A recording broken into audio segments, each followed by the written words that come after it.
So today we're going to cover the basics of the purchase calculator.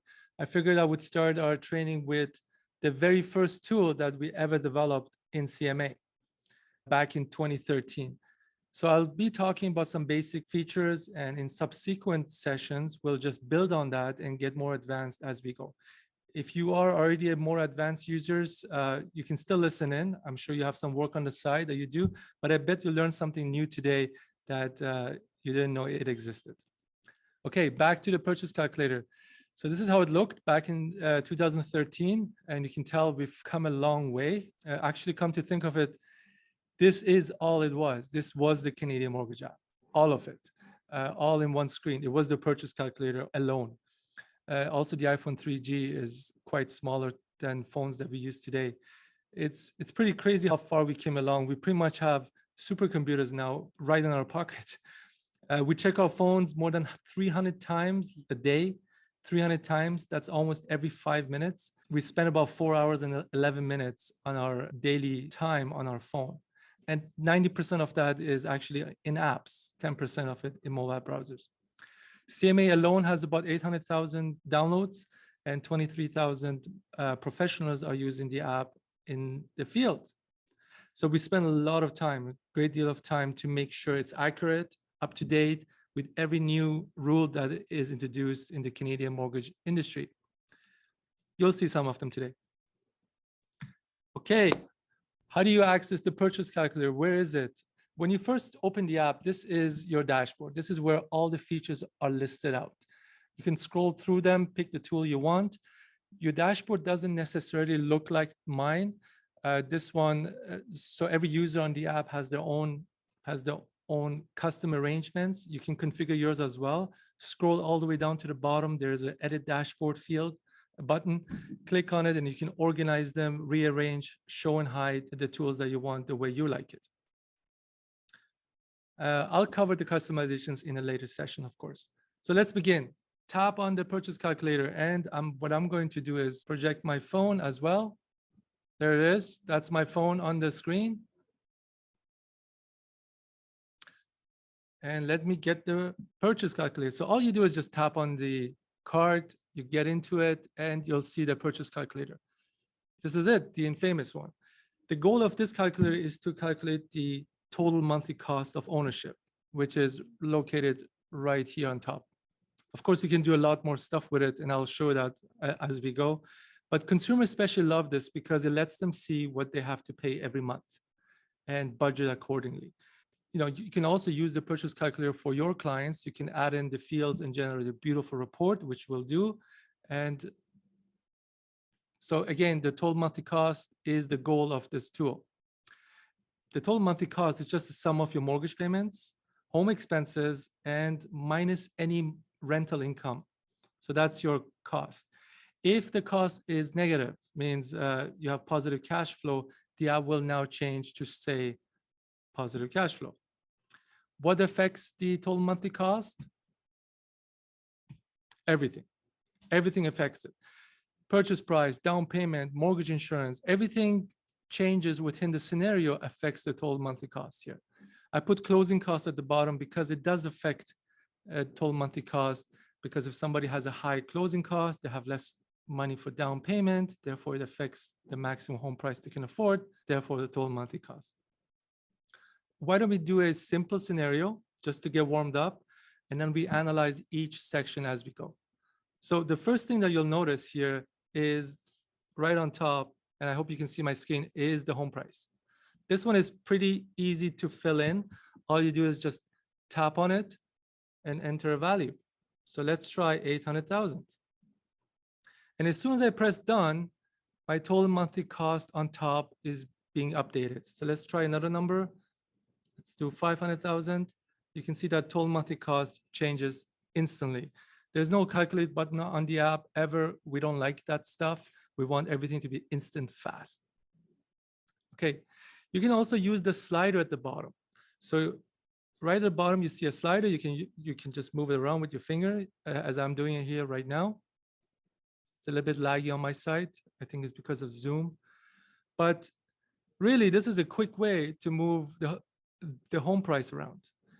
And to activate the row, in order to use a slider, the row has to be selected. You can see right now it's a little bit darker green. So the row is currently selected. If you want to change something else, you can just tap on the left side of the row and use the slider if you like, and it will work that way. So that's how the slider works. It's a smart slider because even when you're scrolling, if you pay attention, it increments at, let's say 20,000 here, but as soon as it hits over 500,000, it increments at a higher number. So it tries to be more intuitive as well. If you have big hands or fat fingers like me, and you lift up your hand and the slider moves a little bit, no problem, just hold it for a slight second and the number will turn red. We implemented as a locking mechanism so that you can just lock it in place and you can move the slider and it's locked in. Cool. Okay, so those are just basic stuff, but you should know because it's going to make your life easier. Let's move on.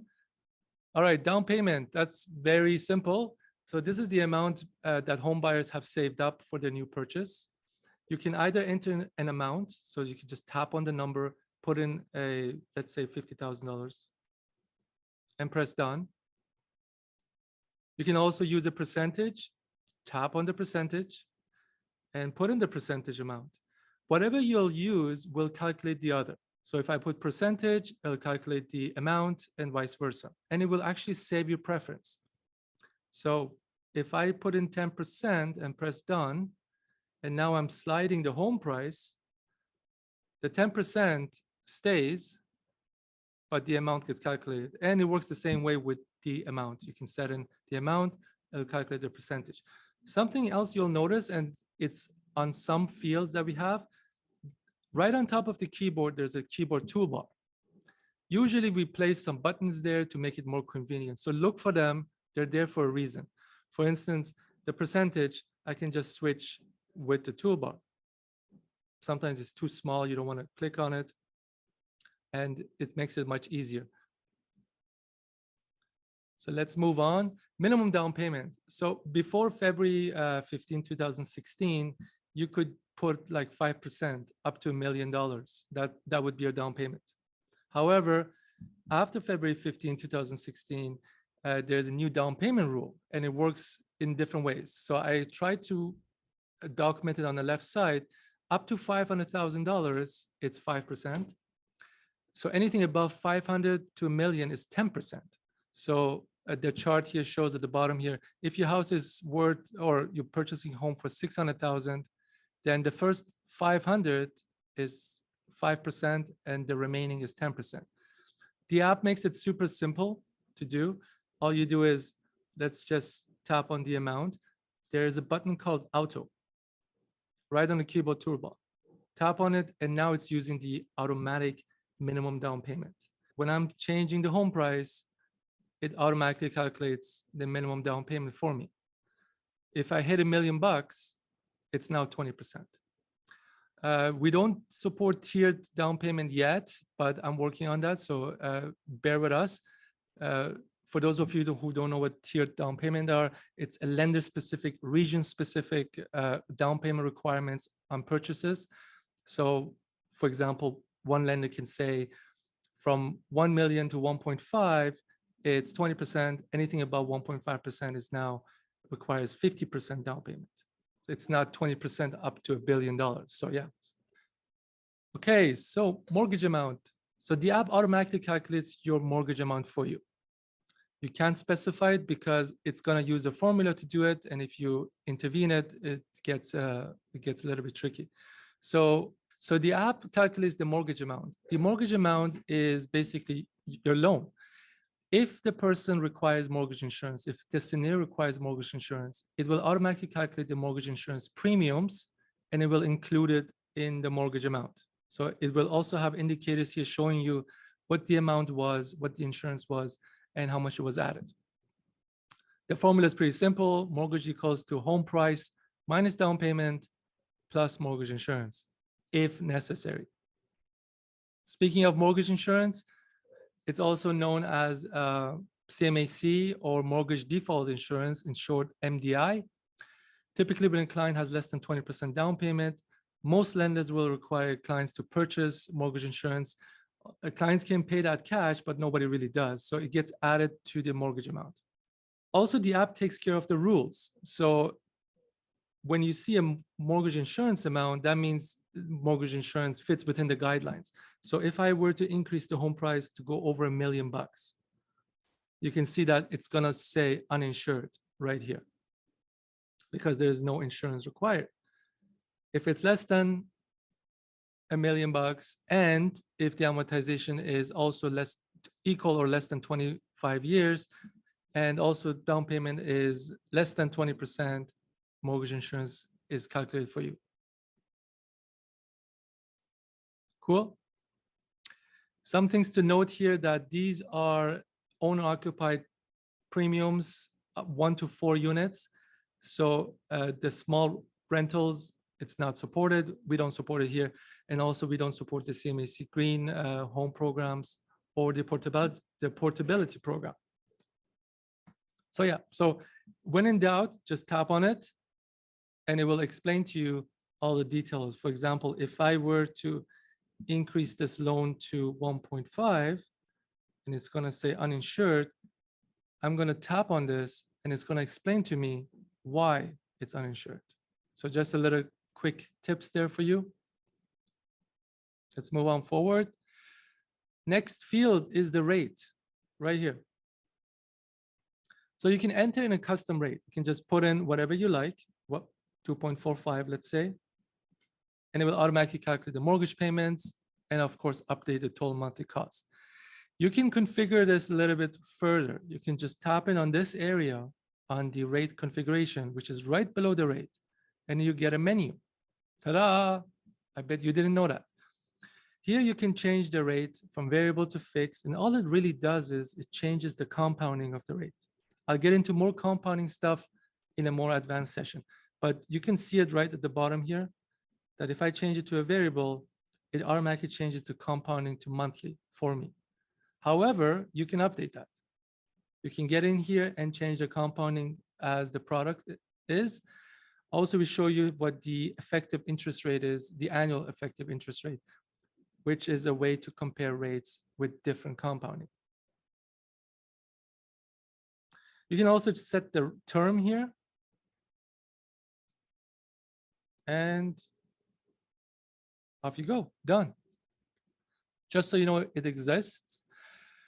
We also made it super easy for you to find a rate. We sync about 1,000 rates twice a day, and we built filters for you that you can use to search and categorize them. So just tap on find the rate, and it will show you the rates on top right here. It's sorted by the lowest, but you can of course change it to different ways. By the way, this thing on top here is the rates filter. You can also use the filter down here to do the same thing. You can filter the rates based on your purpose, your rate type, down payment, and something pretty cool. Or you can use this thing on top very quickly to do it. It's a quick access method.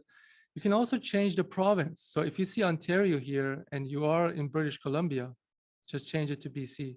And now you see rates that are specific to BC. Change it back to Ontario. Something else to note here is that when I first come in, let's say I have 20% down payment and I select find the rate, the app automatically uses those filters that I have in the purchase scenario in order to show me, it tries to show you the more correct rates. Of course, you have the full power, you can search further, but it just tries to make your life easier. Let's go back. Oh yes, once you set the rate, you pick it, and all it does is comes back here. So what is the amortization? Well, amortization is the time it takes to pay off the loan. And typically it's 25 years or 30 years. The longer the amortization is, the more interest a person has to pay. And the shorter the amortization, well, it's less interest, but the payments are higher. So we also need to talk about contract versus effective amortization. Contract is what you put in here. This is your contract amortization. This is what the lender would have in their contract. However, if your payment frequency or you add extra payments and you pay off the loan faster, you have something else called effective amortization. And that can change throughout the term.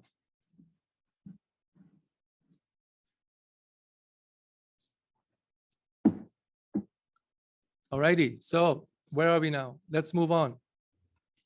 The mortgage payments, which is right the next row here. So I'm not going to tap on it, but I will show you that this is the mortgage payments that's being calculated.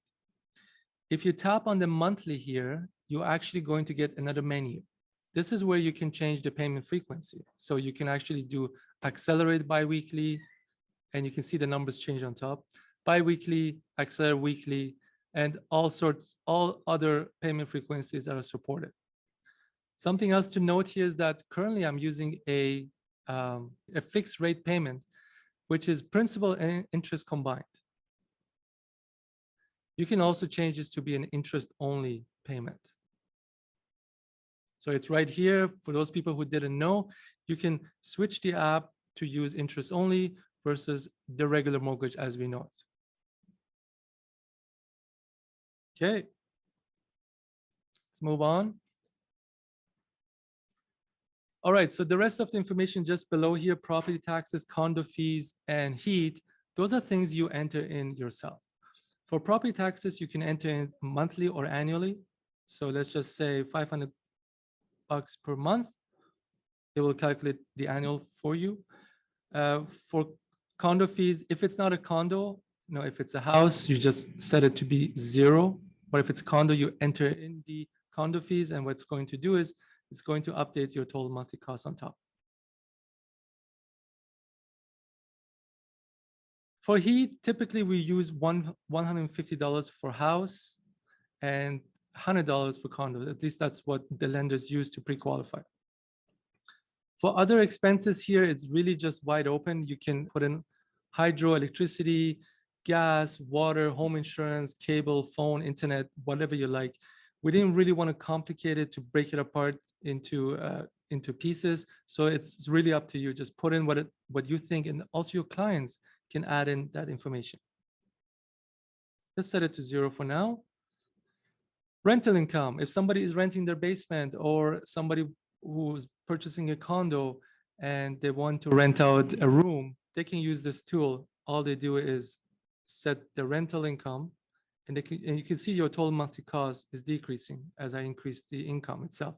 Now, this is not a pre-qualification or an approval, so it's just a budgeting tool. So you can play with this. You can say, what if I rent out the basement for $2,500? What would it look like in my total monthly cost? Closing cost. Okay, so let's get into it. Closing costs really is all really just entered in by you. So if you're advising client and you want to tell them these are your closing costs, just go through this, update the fields. We put some examples in here. This is not an estimation, but it's more of an example. For example, an appraiser, and you can tap on these info buttons next to them, will explain to you what these are. For every field, actually, we put in these info buttons right on next to this row to tell you what the ranges are.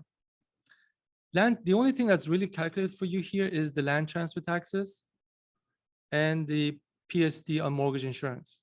So to show you that, let me go back one screen and let's make it an insured. So I'm going to put automatic and set this to 999.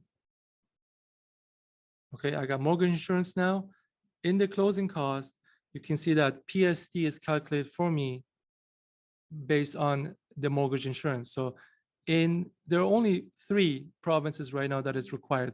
It's Ontario, Quebec, and Saskatchewan. Manitoba used to have the PSD on mortgage insurance, but they actually got rid of them in 2020 because of COVID. So good for them. If you don't see a value here, just quickly jump in here and set your province. So I'm going to cover land transfer tax in a different sessions. Okay, so that's our closing cost. That's it. That's pretty straightforward. And now let's create a report, shall we? Okay, and how do we do that? All you do is tap into this button right in here. And this is pretty much on all the tools. Just export it. It will show you a preview of the report. And as you can see, it's mobile friendly, of course. And now let's talk about your options here. You have this little thing, this little options menu that's opened up, right? So if you want to include certain things in the report, just tap in here and make sure it's updated. So in this report, I'll have purchase summary, mortgage summary, closing costs, and land transfer. If you don't want to select land transfer, just turn it off. Confirm. The next section here is the language. It's English and French. So if you're sending it to a French-speaking client, change it to French. You can include a PDF or not. And this is my favorite, live link. I'll tell you what this is in a sec. Let's share this. And you can share it in any way you want. All it is just a link. You can copy this as well. Or what I'm going to do is I'm going to airdrop it onto my computer. There we go. Popped in right there. And if you saw right on top on my phone, there's a little push message. Let's get into that in a second. But this is your report. It has the purchase summary, which we enabled, talks all the details. It's a bit interactive. It shows a nice graphs.